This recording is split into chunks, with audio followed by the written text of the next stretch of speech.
आगामी आर्थिक वर्षरू बिजुली शुल्क वृद्धि करने ओआरसी तरफ बिजुली कंपनी मानकर जनशुणाणी आरंभ हो शेष हो फेब्रुआरी 17 तारिख रु जनशुणाणी आरंभ हो फेब्रुआरी 27 तारिख दिन सरी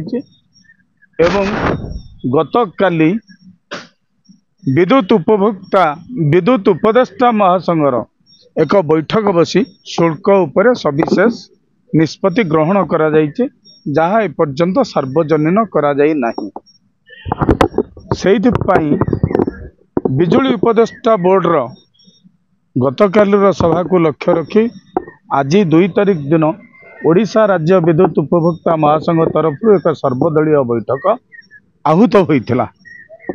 एही बैठकर निष्पत्ति आज होउछि जे प्रथमे ओडिशा भली गोटा विद्युत बड़का राज्य रे बिजुली शुल्क को बढ़िबा को आमे दबु नाही। एटा होछि बिजुली शुल्क वृद्धि बंद।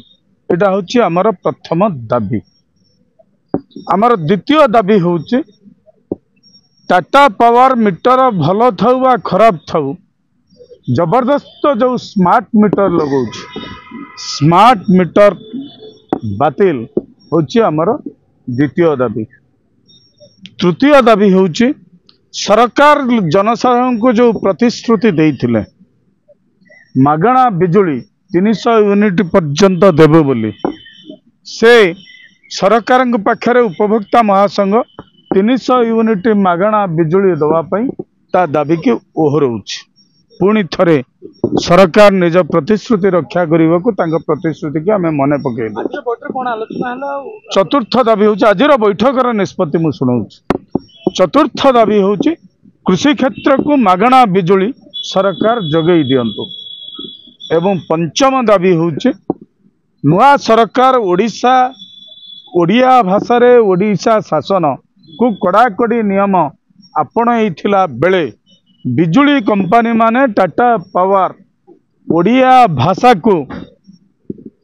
भाषा रे विद्युत शुल्क बिल न देई जो इंग्राजी भाषा व्यवहार करुछि ताकू ओडिशा राज्य विद्युत उपभोक्ता महासंघ विरोध करुछि। ओडिया भाषा रे विद्युत बिल दबा पई आमे दृढ़ दाबी जणाउछु। ए सबु दाबी को जदि राज्य सरकार ओआरसी कर्तृपक्ष मानि न नियंती ताहले आगामी मार्च 21 तारिख शुक्रवार विधानसभा सम्मुख ओडिशा राज्य उपभोक्ता महासंघ पक्षरु ए राज्यर हजार हजार विद्युत उपभोक्ता प्रतिवाद करिवे गणधारणा देवे एवं उप मुख्यमंत्री बा विद्युत मंत्री को दाबी पत्र प्रदान करिवे। आज बैठक केउ दल शामिल होइतला?